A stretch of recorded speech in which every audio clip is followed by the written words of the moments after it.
사랑하는 성도 여러분, 지금 우리는 코로나라는 광야를 지나고 있습니다. 이스라엘 백성이 시내 광야를 지나듯이 우리는 코로나라는 광야를 지나고 있습니다. 광야를 지날 때는 세상의 그 모든 것이 별로 도움이 되지 않습니다. 세상에서 자랑하던 것, 세상의 물질, 세상의 좋은 옷, 세상에서 갈고 닦은 지식, 이 모든 것, 광야를 지날 때 광야를 지나는 우리들에게 큰 도움이 되질 못합니다. 광야를 지날 때 나에게 가장 필요한 것이 무엇일까? 이스라엘 백성이 시내 광야를 지날 때 가장 중요한 것이 무엇이었을까? 바로 하나님의 약속에 대한 믿음이었던 것입니다. 하나님에 대한 믿음이 광야를 지날 때 가장 중요한 것입니다. 따라서 오늘 코로나라는 광야를 지나면서 나는 예수를 잘 믿고 있는가? 나는 예수님을 어떻게 고백하고 있는가? 내 마음속에는 예수님이 살아 계신가? 나의 영적인 상황, 나의 믿음의 상황을, 나의 믿음의 기초를 다시 한번 잘 다지고 확인할 필요가 있는 것입니다. 오늘 요한복음 1장을 통해서 요한이 우리들에게 증거하고 있는 것이 무엇일까? 첫째는 예수님이 누구인가를 우리에게 증거하고 있습니다. 예수님을 정확히 인식하고 있어야 된다는 것입니다. 예수님을 바르게 이해하고 인식해야 된다는 것을 말해주고 있는 것입니다. 예수님을 알아도 제대로 알아야 되지 않겠습니까? 예수님이 누구인지 제대로 정확하게 인식하고 이해할 필요가 있지 않습니까? 다른 복음서에 보면 예수님은 마리아에게서 베들레헴 마구간에서 태어난 것으로 예수님의 일생이 시작되는 것으로 기록되어 있습니다. 그런데 요한은 그렇게 요한복음에서 예수님을 기록하지 않았습니다. 시간을 거슬러 올라가 예수님의 시작을 태초로부터 시작이 되었다고 선언하고 있습니다. 그래서 요한복음에서는 예수님의 신성, 예수님의 표적과 기적, 예수님의 하나님 아들 되심이 강조되고 증언되는 것이 요한복음서인 것입니다. 그래서 예수님에 대해서 보다 더 강범위하고 영적이고 우주적인 차원에서 예수님에 대해 증거하고 있다는 것입니다. 그래서 요한복음 1장 1절에 태초에라고 예수님을 선언하고 있습니다. 태초에 말씀이 계시니라. 이 말씀이 하나님과 함께 계셨으니 이 말씀이 곧 하나님이시니라. 이렇게 요한복음은 예수님에 대한 증거를 이렇게 증거하며 복음서를 시작하고 있는 것이에요. 예수님은 태초부터 계신 분이라는 것입니다. 시간을 거슬러 올라가다 보면 시간의 시작이 있지 않습니까? 시간을 과거로 올라가고 계속 올라가다 보면 시간이 처음 시작된 시점이 있지 않습니까? 그때를 태초라고 부르는 것입니다. 따라서 여기서 태초라는 것은 영원 전부터 있었다는 것을 말해주는 것이에요. 그래서 예수님은 세상에 그 어떤 것보다도 가장 먼저 계신 분, 태초부터 계신 분, 영원 전부터 계신 분이 우리가 믿는 예수님이라는 증언을 하고 있는 것입니다. 예수님을 단지 갈릴리 나사렛 출신으로 베들레헴에서 마리아의 몸을 빌어서 태어난 분으로만 이해한다면 부족한 예수에 대한 이해요 고백이라는 것입니다. 예수님은 태초부터 계신 그리스도가 되심을 요한은 우리에게 증거하고 있는 것이에요. 그래서 아타나시우스라는 유명한 학자는 예수님은 안 계신 적이 없으셨다, 이렇게 예수님에 대해서 고백하고 증언을 했습니다. 태초에 말씀이 계시니라. 태초라는 말씀과 함께 두 번째로 등장하는 단어가 말씀이라는 단어입니다. 예수님이 말씀이셨다는 것입니다. 예수님은 말씀으로 존재했다는 것입니다. 여기서 말씀은 로고스 말씀을 가리키는 것입니다. 로고스는 객관적이고 이성적인 진리, 변함이 없는 진리를 말하는 것이죠. 그래서 하나님은 말씀으로 세상을 창조하시고 말씀으로 무에서 유를 창조하시고 그리고 만물이 다 그로 말미암아 지은 바 되었고 그가 없이는 하나도 된 것이 없다, 이렇게 예수님에 대해서 말씀으로 증거하고 있습니다. 말씀이신 로고스, 그분이고 예수님이시고 예수님은 성육신하신 말씀이시라는 것입니다. 예수님은 영원 전부터 계셨던 말씀이 바로 예수님. 그래서 예수님은 태초부터 계셨던 영원한 말씀, 그분이 곧 예수님이라고 증거하고 있는 것입니다. 예수님을 이렇게 알아야 된다는 것입니다. 요한이 왜 예수님을 이렇게 증거할까요? 예수님을 이렇게 알아라, 이렇게 이해하라는 것이에요. 요한복음은 예수님을 증거하는 책 아닙니까? 요한이 글을 쓰기 시작하면서 요한의 목적은 예수님을 증거하는 것이었어요. 그래서 예수님을 증거할 때 태초부터 계신 분으로, 그리고 말씀으로 계신 분으로 예수님을 우리에게 증거하고 있는 것입니다. 이러한 예수님의 특징이 있어요. 바로 그 안에 생명이 있다는 것입니다. 예수님 안에 생명이 있어요. 예수님 안에 생명이 있어요. 그래서 요한복음에는 특별히 생명이란 단어가 자주 반복되어 나오는데, 요한복음에서 나오는 생명은 영생과 같은 뜻이고 구원과도 같은 뜻으로 사용되고 있어요. 그래서 예수님 안에 생명이 있고 예수 믿는 사람은 영생을 얻었고 예수님만이 구원이시다. 그래서 생명과 영생과 구원이 같은 의미로 요한복음에서는 사용되고 있어요. 이 생명이 세상의 빛이라는 것입니다. 이 세상은 지금 어둠에 속해 있지만은 어둠을 밝히는 빛이 바로 생명이신 예수님이라는 것입니다. 그래서 생명 되신 예수님을 믿고 그리고 빛으로 나와라, 예수님을 이렇게 우리에게 증거하고 있는 것입니다. 요한복음에서 예수님을 어떻게 증거하고 있는가? 태초부터 계신 분이시다, 말씀으로 계셨던 분이시다, 하나님과 같은 분이시다, 그리고 그 안에 생명이 있고 그 안에 빛이 있다, 이렇게 예수님을 증거하고 있다는 것입니다. 예수님을 우리는 이렇게 알고 이해하고 있어야 된다는 것입니다. 이제 예수님을 이렇게 알아야 1장부터 진행되는 예수에 대한 증거를 받아들이고 믿을 수가 있게 되는 것입니다. 어떤 분은 예수를 믿어도 그저 예수님을 선생으로 믿어요. 예수님을 삶의 본을 받아야 될 모델로 믿어요. 예수님을 인간적인 예수로만 믿는 분이 있어요.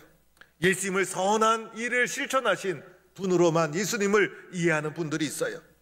이런 이해는 잘못된 이해는 아닙니다. 그러나 부족한 이해죠. 결핍된 이해죠. 온전한 이해라고 할 수가 없는 것입니다.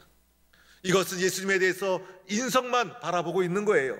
예수님의 인간적인 몸만 바라보고 있는 거예요.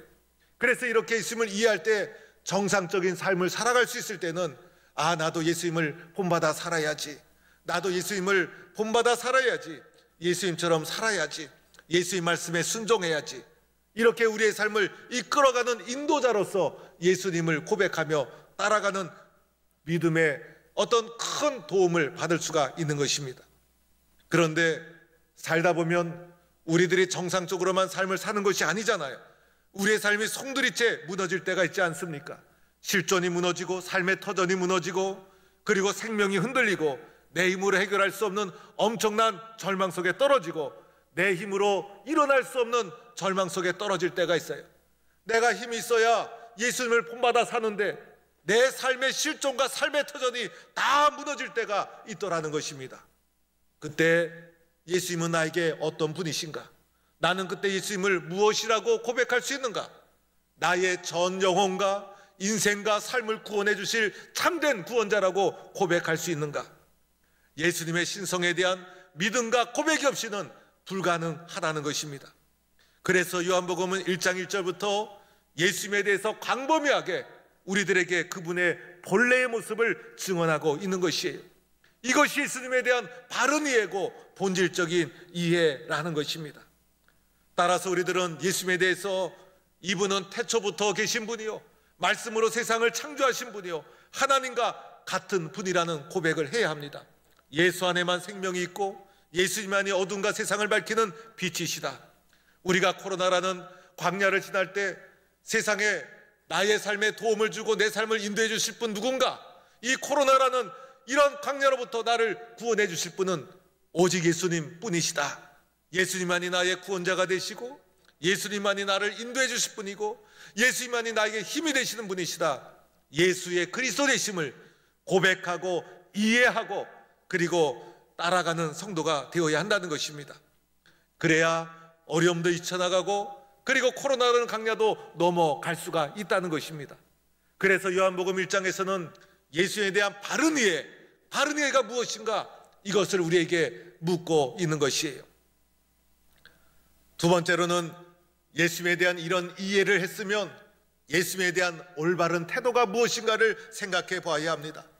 예수님이 태초부터 계신 분이요, 그리고 예수님은 말씀으로 우리에게 찾아오신 분이시요, 예수님 안에 생명이 있고 빛이 있다는 예수님에 대한 바른 이해를 했다면 그 예수님에 대해서 올바른 태도를 가져야 되지 않겠습니까? 먼저 오늘 말씀해 보니 올바르지 못한 태도가 나와요. 바로 세상의 예수님께 대한 태도였어요. 오늘 5절 말씀해 보니 깨닫지 못하더라. 예수님을 깨닫지 못하고 예수님을 알지 못합니다. 예수님이 어떤 분인지 그들이 알지도 못하고 이해하지도 못해요. 10절 말씀해 보니 그를 알지 못하겠고 예수님을 알지 못하고 세상적인 방법으로 예수님을 알 수가 없는 것이죠. 그리고 11절에 가서는 자기 백성이 영접하지 아니하였으니 예수님을 영접하지 않고 예수님을 거부합니다. 이 모든 것 세상의 방법이고 예수에 대한 올바른 자세가 아니라는 것입니다. 예수에 대해서 올바로 이해했으면 예수에 대한 바른 자세를 가져야 되잖아요. 예수에 대한 바른 자세를 가져야 되지 않겠어요? 그래서 예수에 대한 바른 자세가 무엇일까? 오늘 12절 말씀, 영접하는 자, 이것이 예수에 대한 바른 자세라는 것입니다. 예수님은 우리가 영접해야 될 뿐, 예수님을 영접해야 된다는 것이에요. 이것이 예수님에 대한 우리의 바른 자세가 되는 것입니다. 영접한다는 것은 무슨 뜻일까? 12절에 계속된 말씀해 보니 믿는 자, 이렇게 표현을 했어요. 예수님을 영접하고 받아들이고 예수님을 믿는 것이 예수님에 대한 바른 자세가 되는 것입니다. 예수님을 통해서 우리에게 계시된 하나님의 구원의 사건을 인정하고 긍정한다는 것입니다. 예수님께 복종한다는 것입니다. 예수님께 동의한다는 것입니다. 예수님께 마음의 문을 열고 예수님을 내 마음 중심에 수용하고 받아들인다는 것입니다. 우리의 마음의 문이 열리면요, 끝도 없어요. 그래서 우리의 마음의 문이 열리면 예수 믿는 것이 얼마나 쉬운지 몰라요. 그런데 우리의 마음의 문이 닫히면 예수 믿는 것이 또 그렇게 쉽지가 않을 때가 있어요. 마음의 문을 열고 예수님을 마음속에 받아들이고 인정하고 수용하는 것, 예수님에 대해서 우리가 가져야 될 올바른 자세라는 것입니다. 예수 믿는 것 머리로 믿는 것이 아니죠, 여러분. 머리를 너무 믿으면서 살아가는 사람들이 있어요. 그런데 머리에 담아내면요, 그것이 쉽게 머리에서 떠날 때가 있어요. 쉽게 잊어버리고, 그리고 머리로 믿다 보면요, 그것이 삶이 되질 않아요. 머리에 있던 것이 마음으로 내려와야 되는 것입니다. 그래서 마음을 열고 마음 중심에 예수님을 인정하고 받아들이고 수용하는 것, 이것을 영접이라고 하는 것입니다. 이렇게 예수님을 영접하는 과정에서 세 가지 차원의 사건이 일어나죠. 하나는 지적인 사건이에요. 그래서 지적인 동의를 하고 인정을 하게 됩니다. 나를 향한 예수님을 통한 구원의 사건을 인정하게 되는 것입니다. 아, 그렇구나, 이것이 그런 뜻이구나. 그리고 두 번째는 의지적인 결단이 있어지게 되는 것이에요. 맞아, 나는 예수를 믿어야지, 나는 예수를 영접해야지, 내가 의지적으로 결단하는 과정과 절차를 밟게 됩니다. 또 하나는 감정적인 체험을 하게 되는 것입니다. 그래서 감격이 쏟아지고 은혜가 쏟아지고, 그래서 지정의가 사건이 내 속에서 예수님을 마음에 영접할 때 일어나면서 회개의 눈물이 쏟아지고, 아, 내가 죄인이었구나, 예수님 없이 살던 내가 죄인이었구나, 나의 유한성을 인정하고 예수님 앞에 회개의 눈물이 쏟아지고, 예수님을 영접하면서 기쁨의 감격이 쏟아지고 눈물의 기쁨이 쏟아지고, 그래서 은혜를 경험하게 되고, 이렇게 지정의적인 체험과 사건이 일어나면서 마음속에 예수님을 받아들이고 영접하게 된다는 것입니다. 여러분, 이 사건이 너무나 중요한 사건이에요. 그래서 찬송가도 보면요, 이러한 은혜를 찬송하는 찬송이 얼마나 많은지 몰라요. 오랫동안 모든 죄 가운데 빠져 더럽기만 한량 없던 우리들, 아무 공로 없이 구원함을 받아 하나님의 자녀 지금 되었네. 우리는 아무 공로 없습니다. 그러나 구원함으로도 하나님의 자녀 지금 되었네. 주의 그 사랑 한량 없도다 찬송할지어다. 예수의 공로, 나는 아무 공로 없지만은 예수님의 공로로 지금 하나님의 자녀가 되었다는 찬송이에요. 또한 여러분이 잘 아는 찬송 중에 예수 앞에 나오면 제사함 받으며 주의 품에 안겨 편히 쉬리라. 예수 앞에 나오면 제사함 받고 주의 품에 안겨 평안함을 누리게 되리라. 우리 주만 믿으면 모두 구원 얻으며 영생 복락 면류관 확실히 받겠네. 이 모든 찬송이 예수님을 영접했을 때의 감격과 은혜를 찬송하고 있는 것이에요. 찬송가 중에 이런 찬송도 있죠. 예수를 나의 구주 삼고 성령과 피로써 거듭나니 이 세상에서 내 영혼이 하늘의 영광 누리로다. 예수님을 나의 구주로 삼고 성령과 피로써 거듭나니, 예수님을 마음에 영접하고 성령과 주님의 피로 거듭나니 이 세상에서 내 영혼이 하늘의 영광 누리로다. 이것이 나의 간증이요 이것이 나의 찬송이요 나 사는 동안 끊임없이 구주를 찬송하리로다. 얼마나 아름답고 생생한 감격이 녹아있는 찬양인지 모릅니다. 또 우리가 잘 아는 찬송, 나 같은 죄인 살리신 주 은혜에 놀라와 잃었던 생명 찾았고 광명을 얻었다. 예수님 몰랐을 때는 생명을 잃어버린 거예요. 그러나 예수님 믿고 나니 잃었던 생명을 찾았고 광명, 빛을 얻게 되었다. 그래서 찬송의 대부분은 예수 믿는 것이 얼마나 감격스러운지 예수 믿는, 예수 영접하는 그 사건의 상황을 설명하고 찬송하는 것이 대부분 찬송의 가사로 되어 있어요. C.S. 루이스라는 유명한 목사님은 이렇게 말했어요. 이분이 예수님을 멀리 떠나서 방황하던 분이었어요. 그런데 나중에 예수 믿고 유명한 기독교 학자가 되었어요. 이분이 자신이 예수님 영접했을 때의 사건을 이렇게 설명을 했어요. 나 같은 탕자까지도 하늘의 문, 높은 문을 활짝 열어주셨다. 나 같은 탕자에게까지도 하늘의 높은 문을 활짝 열어주셨다. 이렇게 자신이 받은 은혜를 간증으로 표현을 했어요. 여러분, 머리에 있는 것은 금방 사라지죠? 예수님은 어디에 영접해야 됩니까? 마음에 영접해야 된다는 것입니다. 내 마음에 무엇이 있는가? 내 마음에 누가 있는가? 왜 이렇게 불안하고 두려운 것이 무엇일까? 내 마음에 예수님이 있다는 것을 잊고 있기 때문인 것입니다. 내 마음속에 무엇이 있는가? 나의 존재를 결정하는 것입니다. 내 마음속에 누가 있어야 됩니까? 바로 예수님이 있어야 되는 것입니다. 그래서 요한이 1장에서 예수님이 어떤 분인지를 선포하면서 이분에 대한 올바른 자세, 영접하는 자, 영접하는 것이 예수님에 대한 올바른 자세라는 것입니다. 이렇게 예수님을 영접할 때 놀라운 사건이 뒤이어 일어나죠. 바로 하나님의 자녀가 되는 권세를 주셨다는 것입니다. 하나님의 자녀가 되는 것은 다른 방법이 없어요. 예수님을 영접할 때 하나님의 자녀가 되는 것입니다. 하나님의 자녀가 되었다는 것은 하나님 아버지로부터 태어났다는 것을 말하죠. 우리에게도 육신의 부모가 있잖아요. 육신의 부모를 통해서 내가 태어나듯이 영적으로 하나님을 통하여 하나님의 자녀로 태어났다는 것입니다. 하나님의 자녀로 태어나는 과정 속에 세상의 지식, 세상의 방법 아무런 관계가 없어요. 예수를 영접하면 하나님의 자녀로 태어나게 되는 것이에요. 여러분에게 육적인 부모가 있죠? 마찬가지로 우리들에게도 영적인 부모가 있는 거예요. 그리고 육적인 부모를 떠나고 육적인 부모가 없는 사람은 고아와 같은 사람이죠. 영적인 부모를 만나기 전까지, 영적인 아버지를 만나기 전까지 우리 모두는 고아와 같은 자라고 할 수가 있는 것입니다. 그래서 우리들은 영적인 아버지를 찾아 헤매는 존재가 바로 사람들이에요. 그런데 영적인 아버지를 어떻게 만날 수가 있는가? 바로 예수님을 마음에 영접할 때 하나님의 자녀가 되는 놀라운 권세가 주어지게 되는 것입니다.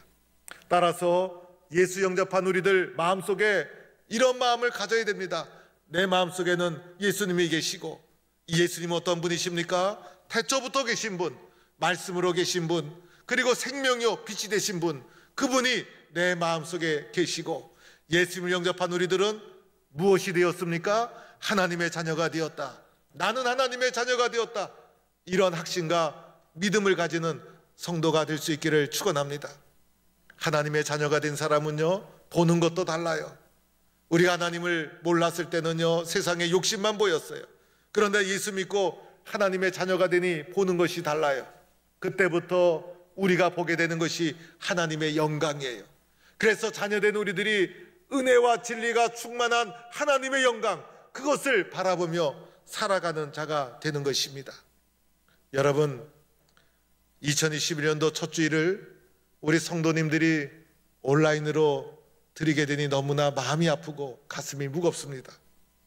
그러나 아무리 어렵고 힘들고 그리고 코로나라는 광야가 우리 앞에 계속 진행될지라도 가장 중요한 것은 내 마음속에 무엇이 있는가? 내 마음속에 무엇이 있는가? 바로 예수님이 여러분 마음속에 가득 채워지기를 바랍니다. 그리고 우리들이 확신해야 될 것이 있죠? 나는 하나님의 자녀다. 나는 하나님의 자녀다. 세상이 어떠하든지 간에 나는 하나님의 자녀다. 이것이 광야와 같은 길을 걸어가는 우리들에게 가장 중요한 믿음이라는 것입니다. 나는 하나님의 자녀라는 믿음과 확신을 가지고 2021년도 힘차게 달려가는 동부의 성도가 되기를 주의 이름으로 간절히 축원합니다.